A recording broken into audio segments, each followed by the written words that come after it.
यहाँ पे आप देख सकते हैं एक त्रिकोणमिति का एक क्वेश्चन दिया हुआ है कि 81 sine square X plus 81 cos square X equal to 30।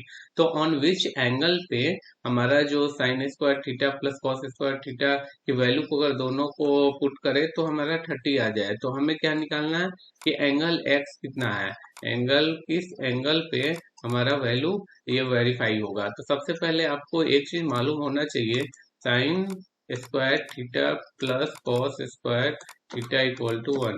तो थीटा भी लिख सकते हैं या फिर हम लिख सकते हैं sine square X plus cos square X equal to 1।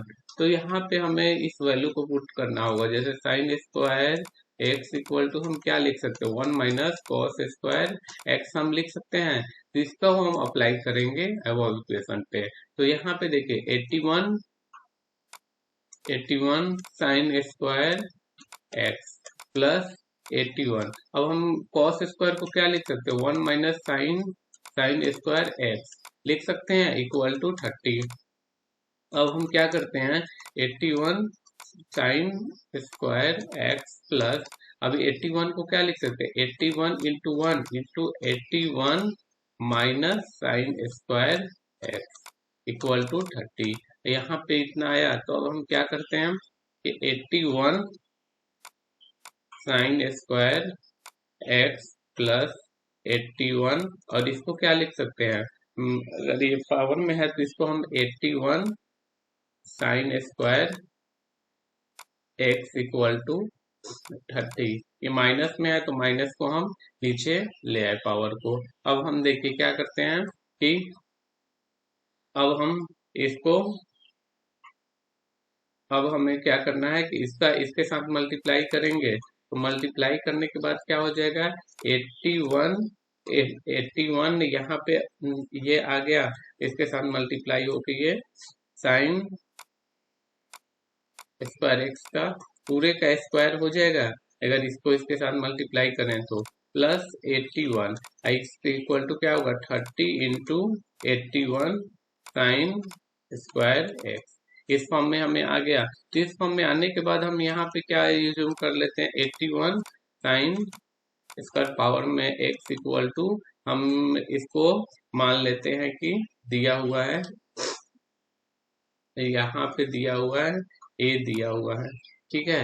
ये इज्यूम करते हैं तो ए इज्यूम करने से हमें क्या बेनिफिट होगा कि जैसे यहाँ पे ए स्क्वायर हो गया, पुट करेंगे तो ए स्क्वायर प्लस 81 इक्वल टू 30 ए आ गया, 30 ए आ गया। तो हम एक क्वाड्रेटिक फॉर्म में आ रहा है ए स्क्वायर माइनस 30 ए प्लस 81 लिख सकते हैं इक्वल टू 0।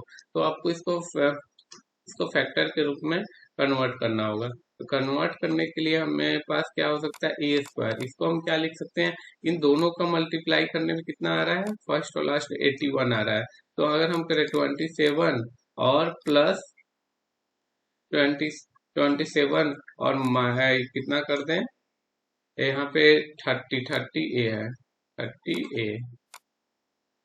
ए तो 27 ए और यहाँ पे 3 ए कर दिए तो 27 ए प्लस माइनस 3 ए दोनों ऐड होकर 30 आ गया, और इन दोनों का मल्टीप्लाई करेंगे तो 81 आ गया, 81 इक्वल टू 0। तो अब देखिए यहाँ पे हमें मिला ए स्क्वायर माइनस 27 ए माइनस 3 ए, तो यहाँ पे कितना निकला था हमें 81 इक्वल टू 0। तो यहाँ से हम ए कॉमन लिए तो ए माइनस 27 और यहाँ से 3 कॉमन लिए तो ए माइनस 27 इक्वल टू 0। तो यहाँ से a minus 3 a minus 27 equal to 0। तो यहाँ से ए इक्वल टू 3, यहाँ से दोनों के इक्वेशन को, और a इक्वल टू 27। तो यहाँ पे दो वैल्यू एग्जिस्ट कर रहा है a के लिए जिसपे हमें इक्वेशन वेरीफाई होगा। लेकिन a तो हमने क्या एज्यूम किया था 81 sine square X equal to हमने क्या माना था, यहाँ पे हमने a माना था। तो a यहाँ a कितने a माना था, a हमारा फर्स्ट इक्वेशन में करेंगे तो 3 लेते हैं। तो यहाँ से हम क्या निकालेंगे 81, यहाँ से हमें वैल्यू निकालना पड़ेगा। तो जैसे अभी हम क्या करते हैं, 81 sine square X equal to, यहाँ पे 3 करते हैं। अब हम 81 को क्या लिख सकते हैं, 81 को हमें लिखना है। तो अगर हम इसको लिखने के लिए हम क्या कर सकते हैं, यहाँ पे 3 की पावर 3, या फिर हम एक काम करते हैं, 81 साइन स्क्वायर एक्स, यहाँ 3 को क्या लिख सकते हैं, 81 की पावर 1/4, या फिर इसको अगर लिखना है तो 3 की पावर 4 और sine square X equal to 3। तो यहाँ से भी हम कंपेयर करके निकाल सकते हैं।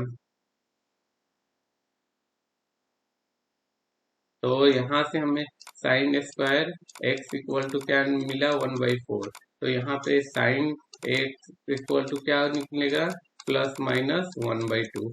या फिर आप अगर इस फॉर्म में भी कर सकते हैं, 3 की power 4 sine square X equal to क्या निकाल सकते हैं, यहाँ 3। तो इन दोनों पावर को पावर के साथ कंपेयर कीजिए, 4 sine square X equal to 1। तो sine square X equal to क्या आएगा, 1/4। तो यहाँ से आपको सेम मिला, यहाँ पे निकला। अब हमें क्या वैल्यू पुट करना है, यहाँ पे a इक्वल टू 27।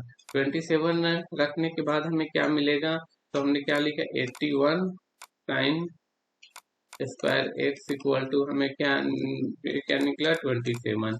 तो हम क्या लिखेंगे, 3 की power 4 sine square X equal to 3 की पावर 3 लिख सकते हैं हम।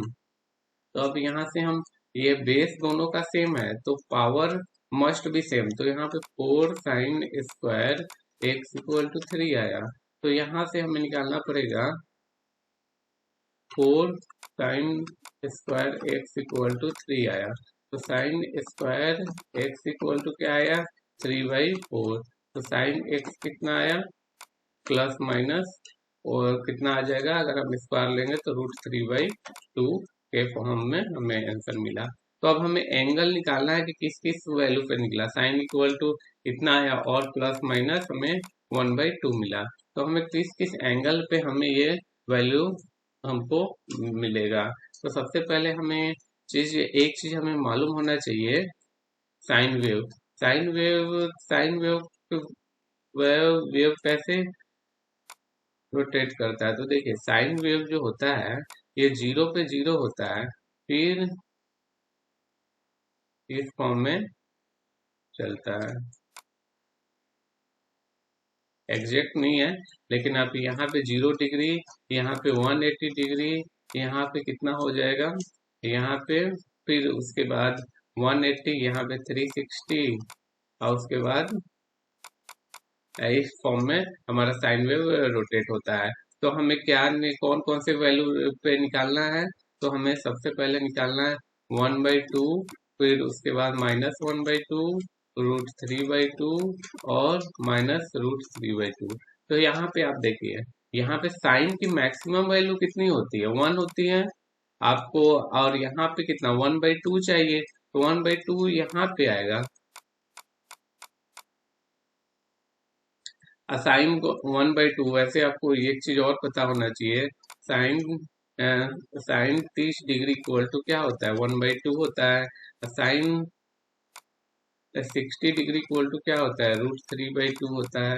ये आपको मालूम होना चाहिए। तो यहाँ पे एक 1/2 30 डिग्री पे आ रहा है, और एक कितना आएगा, एग्जैक्ट दो जगह पे ये काटेगा।